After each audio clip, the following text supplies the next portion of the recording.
Hello and welcome to 5-Minute Math. Today we are looking at the Algebra 1 concept of solving quadratic equations. This is standard A.8A in the great state of Texas, and we are using item number 40 off the 2019 released STAAR test. If you haven't done so already, please go ahead and take a moment to pause the video, work this problem out on your own, unpause it, and we will look at our answers together.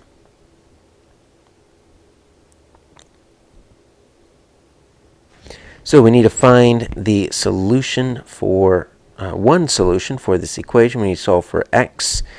And you know what? Completing the square really is the most easy when you have that as that coefficient, that a is just 1. It's just not there. And if you divide everything by 5, you're going to get some weird fractions. So let's just go with the tried and true quadratic equation. It's going to be big numbers. We're going to need our calculators. But it always works. Negative b plus or minus square root of b squared minus 4ac over 2a. Now this is in standard form, so let's make sure we label everything. Our a equals 5, b equals negative 36, and then c equals just that positive 36. So, like I said, lots of big numbers here, but that's fine. So negative b is going to be negative 36, so that's going to end up being a positive 36. That's fine.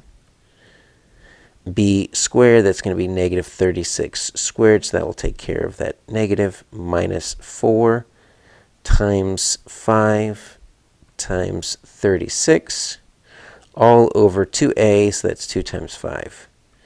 All right, lots of simplification here.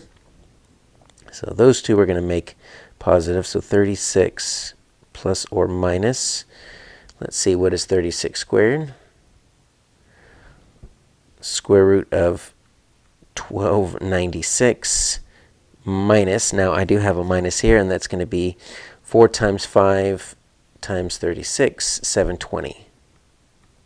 Over 2 times 5, that's 10. So 36 plus or minus square root of, let's see, 1296 minus 720 equals 576 over 10. So 36 plus or minus, what is the square root of 576? 24 over 10. Now we need to go ahead and solve for both of them, right? Because we don't know which is going to be the positive one or the negative one. So let's see, let's just use 36 plus 24 over 10, and then we'll do 36 minus 24 over 10. So 36 plus 24 makes 60, so that's 60 over 10 and equals 6. I see negative 6, but I don't see a positive 6, so it should be this. So that's going to be 36 minus 24.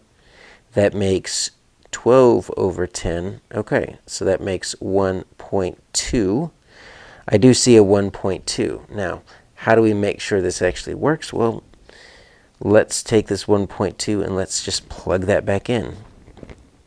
So 5 times 1.2 squared minus 36 times 1.2 plus 36, all of that should equal 0.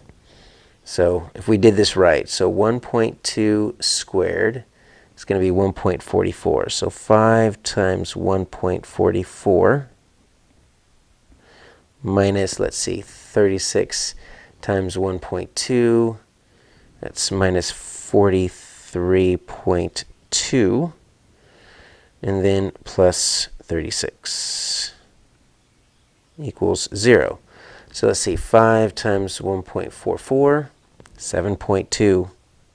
So 7.2, and you know what, I'm going to use the commutative property to bring that up there. I'm going to say plus 36 minus 43.2, because we should know 7.2 plus 36, it needs to equal 43.2, which it does. So 43.2 minus 43.2, that equals 0. So that lets you know that is one of the solutions. We could have done the same thing with 6, but 6 is not there. So our answer here is going to be J, x equals 1 2/10.